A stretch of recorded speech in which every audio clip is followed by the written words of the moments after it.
I want to do a little video for myself to just show myself how powerful the universe actually is. I had been thinking about wanting to buy a house in Kentucky, and anytime that you think about making large purchases and having hard hits on your credit report, something that may be looming in the past may come up. So one of the things that I thought about was a timeshare that I had purchased back in the 1990s. And I thought about it, but every time I ever looked at my credit report, it didn't come up. So I was like, all right, I've forgotten about them, they've forgotten about me, paperwork. So, and every once in a while I would soothe myself by thinking, that place was in such a ruins, files have probably been thrown away, they probably don't even know I exist, that kind of thing. So I started like soothing myself, and then it would pop back up, and then I would soothe myself and it would pop back up. And I was kind of thinking, I should look into this. And then I'm like, ooh, don't poke the bear. So I would soothe myself again and move on. Well, then as I listened to my YouTube videos, some of them have those ads that break in. And it kept being kind of a consistent theme. And it was like the timeshare exit ads, places that tell you, we'll get you out of your timeshare. Have you been lied to? We're this company that helps people get out of their contracts, so you no longer have any obligations to your timeshare, and like that kind of thing. And a couple of them I listened to, and I wish I hadn't, because having listened to them, I believe that was what would make more come as future ads that I would be stuck listening to or having to click off of. Then I started really thinking about it again, like, man, we want to buy this house in Kentucky, and in order to do that, they're going to look at our credit. Is this going to show up on my credit? Now it's like it was becoming much more vibrationally present for me. So in my worry, in my attention to it, I received a letter. It was a letter from Star Island Resorts, and it was a collections letter for $8,158.38. When I received that letter, my heart like thumped in my chest and then jumped into my mouth. I felt like I was hit by a truck. First of all, they found me. Second of all, they didn't lose paperwork. They do know I exist.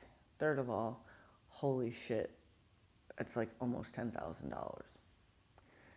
So my husband had decided that he was going to offer input, and it was not appreciated, especially in that exact moment where he said, what are you going to do about that? You better do something about that. We're trying to buy a house. We're trying to get a mortgage, and he didn't elaborate to that degree, but it was certainly like, you need to take care of this, which fueled my panic attack, and then added a little frustration or even anger that how dare he even offer input on something that has nothing to do with him. And that's how I feel about it. Like, it has nothing to do with him. Like, it's my thing. Don't tell me what to do about it. Like, don't offer an authoritative position here. So I came downstairs, letter in hand, almost like mad at him, like, I'm going to go take care of this. And how dare you tell me to, basically. I went downstairs, I looked at the letter again, found the phone number, dialed it. I got a recording that I think it was a woman named Leslie or Courtney, and my options were, to talk to her or talk to Brian, I think was the other name. And my thoughts were, I get along with men better, I'm going to call Brian. So I clicked for Brian. I got his voicemail.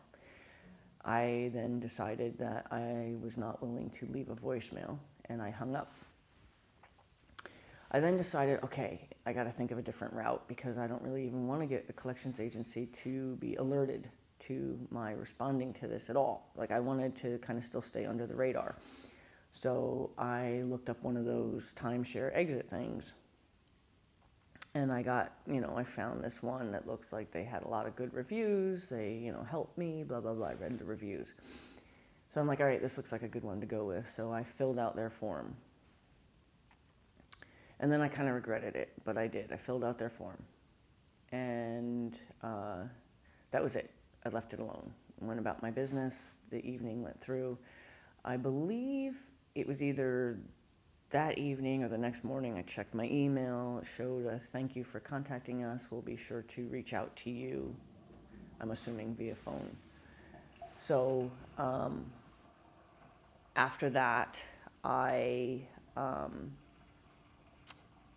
decided I was going to start looking up information. I'm like, look, I better have a little more knowledge about like what's happened with the place. Did somebody buy it? Is it even up and running? Like maybe that's why they're collecting now. Somebody bought the place and now they've got it up and running and they're wanting to collect fees on people who didn't pay all these years and, to support their renovation program or whatever, or, whatever. So I wanted to see like where it stood. And I came across a lot of articles with pictures of it, with vultures like living on the balconies, like not just a vulture, like a flock of vultures. And I was just like, and I found articles that like referred to it as The Shining. I found many articles, and then the common thread, well, actually, no, I found many articles and blah, blah, blah. So I decided I'm going to write a letter. I didn't know who I was going to write the letter to. I believed I was going to write it to maybe Consumer Affairs, Better Business Bureau, maybe some kind of real estate commission, something like that. So I decided to write this letter. It was going to be kind of a blanket letter because I really didn't have somebody I was intending to send it to yet.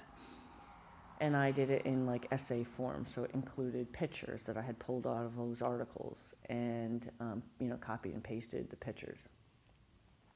And I really wrote this really like nice presentation, and what I love about the way I write is that it really just comes right out of my head once. I don't have to edit and change and rearrange sentences or fix paragraphs. Like it comes right out of my head the first time. I then tried to figure out, well, okay, now who am I going to send this to? So I went back on the internet and I looked and I saw the common thread was that most of these articles were written by this guy, Eric.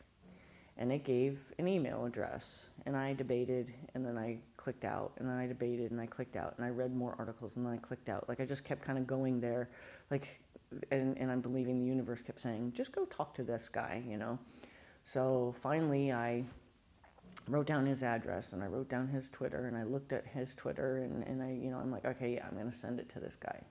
If anything else, because at this point, all I'm thinking is I want to know who the CEO is. I want to know who owns it, because that's who I want to talk to. I don't want to talk to somebody that's sitting with a headset. I think of the Time magazine people, with the headset on and they're in a cubicle and they could care less. I'm just an account number and a balance. So I wanted to talk to somebody that mattered.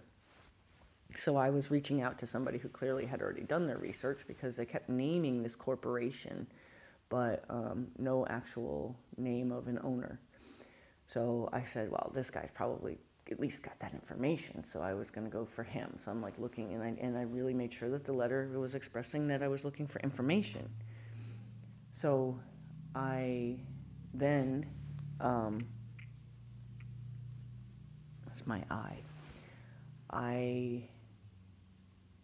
then wrote down his email address incorrectly, so I tried to send it. I had realized that I better not send the pictures because I have a feeling like the pictures are probably some kind of copyrighted situation, so I better not send the pictures. But what I had done in my essay is I had referred to the pictures twice. And after I sent it, I was like, oh shit, I made reference to pictures that I had pulled off the internet from articles. So this guy's going to know that I was referencing pictures that I had taken of his. Well, luckily the universe got in the way and the universe kicked back my email because as it turned out, I put one extra letter and in the email address. So it kicked me back as saying this email address is not correct. Thank God, because it gave me an opportunity to edit out the part that had made reference to photographs. So now I can send it, and I'm scot-free. Like, I didn't have reference to photographs. There weren't photographs that I had stolen off the internet, blah, blah, blah. The same day or the next day, he responded and said, he's sorry for my troubles, and, how he, if I wanted him to reach out to me, I needed to provide him with a phone number. And he wrote phone in capital letters, and that seemed a little strange. It seemed a little aggressive. And then he also wrote, and you need to tell me where you're writing me from. And that seemed a little paranoid to me. And, I can relate to not relate to, but I can see how a reporter would be paranoid as to, you're not identifying yourself and you're looking for me to get involved. Who are you? And, that kind of thing. So I wrote him back jokingly saying, I'm writing you from my kitchen table, ha, ha, ha, and then pointed out that I'm nobody.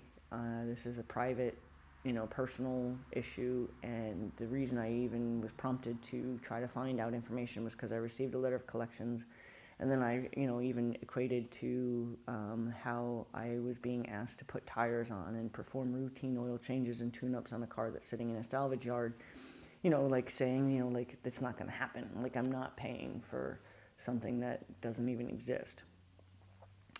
And then he never responded again. And I had decided I'm going to give the guy a couple days. Maybe he's trying to find out information for me. So I'm going to give him a couple days. So I gave him a couple days. Then I decided, okay, I'm going to go back and read more. I went back on my mission to find the owner myself. And I found some stuff, and I tried to look up that company, and that company kind of, like, I don't know, it exists, but it doesn't exist. There's no names attached to it, that kind of thing. So I was like, okay, this is ridiculous. So I went back and I read some more of the articles, again, in search of a name. And I found this one article was like a committee meeting, like a community hearing, and, how they referred to the place as The Shining again, and then there was a 52-page thing that there was a link to, and then there was an 8-page thing that there was a link to in reference to, like, illegal tenants and things like that. So, it seemed like it was, like, in reference to lawsuits.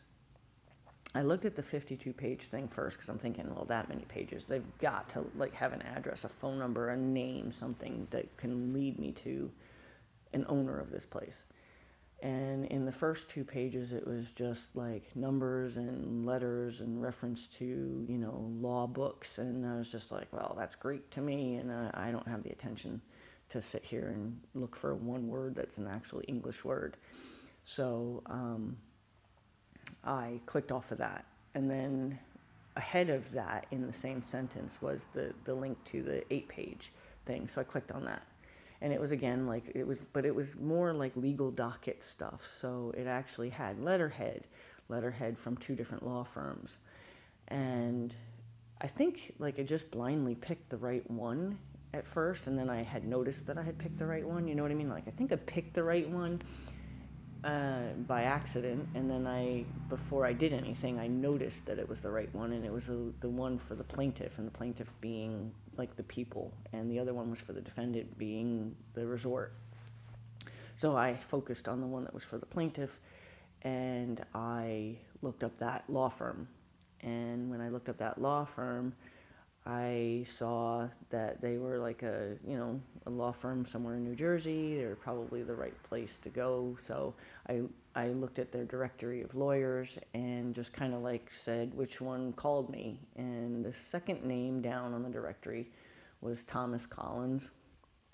And I don't know, something about the name sounded soft.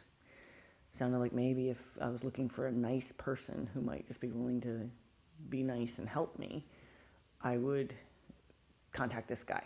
So I saw that I could have a direct email for him.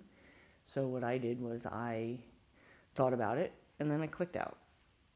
And then I was drawn back. And I'm like, yeah, I know, that's a pretty nice name, and he's probably a nice guy, and he'd probably be willing to at least write me back and say, let me see what I could do, or for a free consultation, or for, $50 or whatever. I was prepared for him to come back and say, for a fee, he'd be happy to look into that for me.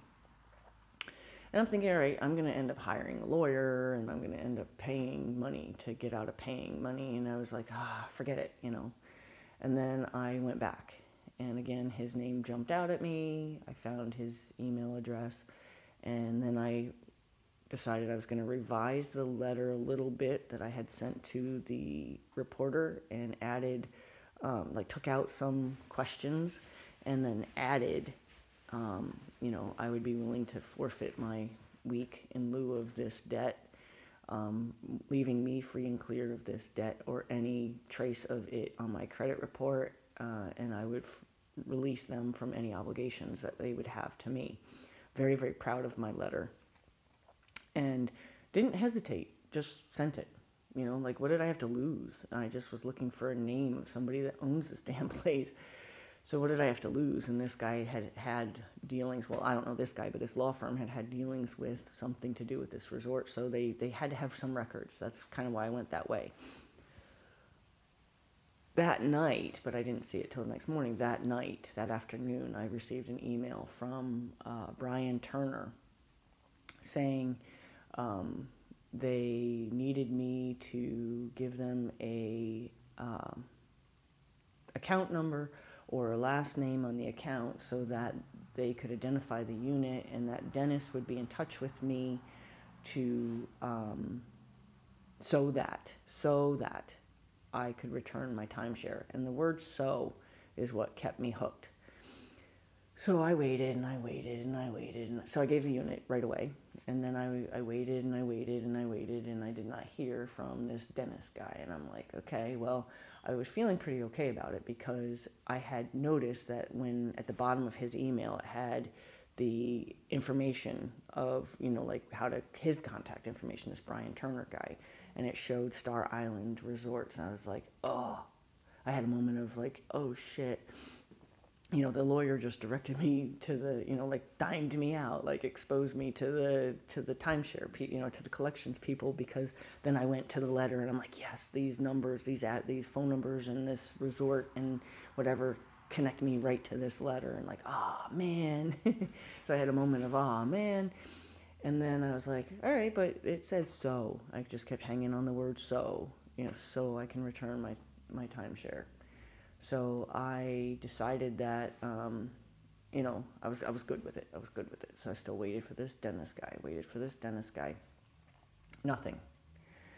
And then I just, one day I quickly pulled over and coming back from Rhinebeck, because I was like, oh man, I was feeling pretty good that maybe that it had to have been the lawyer that reached out to them, which probably spooked them, and it's probably why they jumped on it so fast. But now I'm not hearing from this Dennis guy, and I'm like, I wonder if they, So then I wanted to know where it came from, because I was a little concerned that if it came from the reporter, it would have a little less wind in the sails. But if it came from the lawyer, it had a powerful wind in my sails. So I pulled over at this little, clubhouse thing in Gardner and checked and said, okay, yeah, there definitely was no reference in either letter I wrote to the reporter that said anything about giving my timeshare back. Didn't say anything about it whatsoever. So I know now for sure 100% it came from the lawyer. Good. I feel better, because now I feel like still I have a powerful force behind me.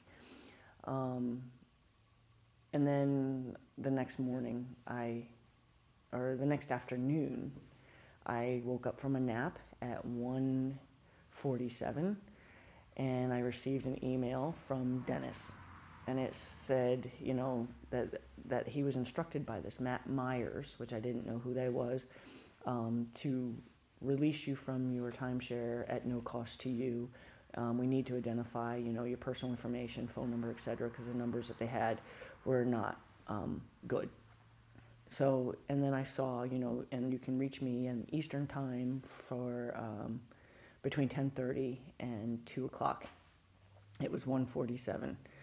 At 1:50, I dialed, and I talked to this guy, Dennis, and he's just like, we have never, he goes, well, between you and me, I wouldn't have paid it either. And he goes, but you have a pretty substantial, number here. He says, it's not the worst one we found, but, it's up here. And then he goes, but I want to tell you, he said, we have never done this for free. We have never let somebody out of their timeshare for free. He said, you know, we've had hardship cases that we've worked with some people and helped them, you know, reduce some of their fees, but we have never done this for free. He goes, but you wrote one hell of a letter. I am so proud of the path that I took. I'm so proud of the uh, of the composure that I maintained throughout the whole thing. A couple times, you know, you wanted to have those knee-jerk reactions, and I'm so grateful to the universe to keep me guided and to keep me focused in just, my focus was finding out who the owner was. What I was going to do then, I wasn't sure, but finding who the owner was, that was my focus. And that's why I was able to stay so composed, and I'm so grateful the universe gave me an opportunity to handle this the way that it gave me the opportunity to handle this and took me in the path that it took me in. And I am so grateful for the end result.